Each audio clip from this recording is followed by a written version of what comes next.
Après des Jeux Olympiques à Vancouver ratés, Brian Joubert s'est reconstruit par une médaille au championnat du monde et un 7e titre de champion de France. Un titre plus important qu'il n'y paraît pour le Poids-de-Vin.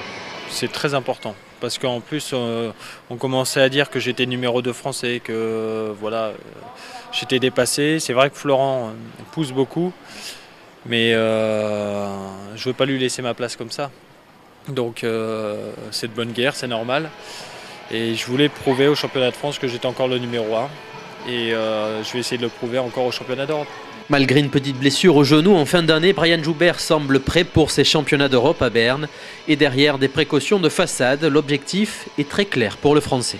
Ce qu'il faut, c'est aller au championnat d'Europe en se disant tu t'es donné les moyens d'être prêt, tu es prêt. Là, du coup, la pression ne me fera pas d'effet. Je sentirai un stress, mais qui sera positif.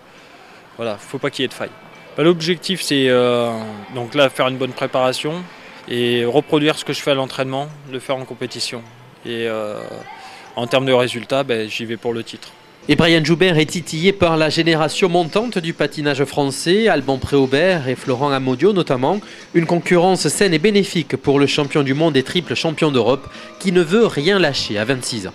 Ça fait du bien. Ça fait du bien parce que ça me flatte aussi, parce qu'ils ont tous envie de me pousser, ils ont tous envie de prendre ma place, ils progressent fort. Mais bon, à partir du moment où il y a un bon état d'esprit et du respect, du coup ça va dans le bon sens. Mais moi je ne laisserai pas ma place comme ça. Joubert, Amodio, Préaubert, la France peut-elle rêver d'un podium européen 100% tricolore ?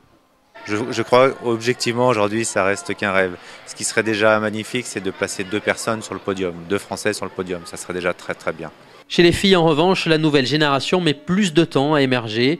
Pour Maë, Bérénice et Meïté notamment, ces championnats d'Europe seront l'occasion d'engranger de l'expérience pour les JO de Sotchi, un patinage féminin au creux de la vague. Je crois que c'est le renouvellement des générations. Il y a un moment donné, il y a un creux de la vague dans les performances.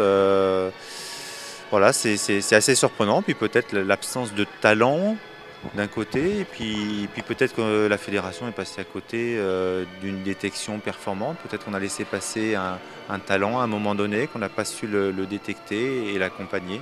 Ou peut-être l'accompagner trop vite, trop tôt.